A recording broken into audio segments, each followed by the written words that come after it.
I'm Brownfield Commodity Market Reporter John Perkins with the opening market minute for Tuesday, August 12th. Soybeans and corn are both lower to start the session, seeing some profit taking after Monday's gains while getting ready for the USDA supply and demand numbers.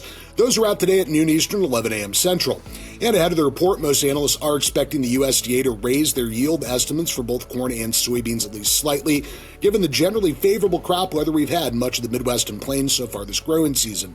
Now, forecasts for the back half of this month might be a little bit questionable.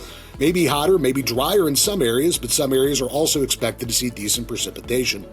Mexico did buy more than 315,000 tons of U.S. corn this morning, most of that for new crop delivery.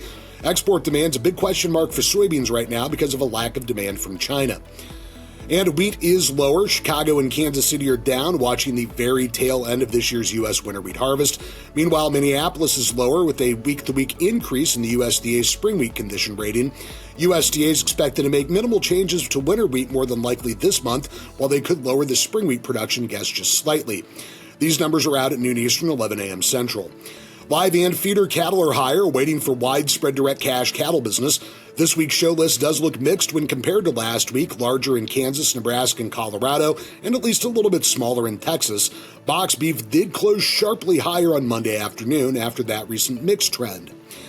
And hogs are mixed, adjusting spreads and continuing to keep an eye on demand, both domestic and export, with a lot of questions about pork demand from China as well.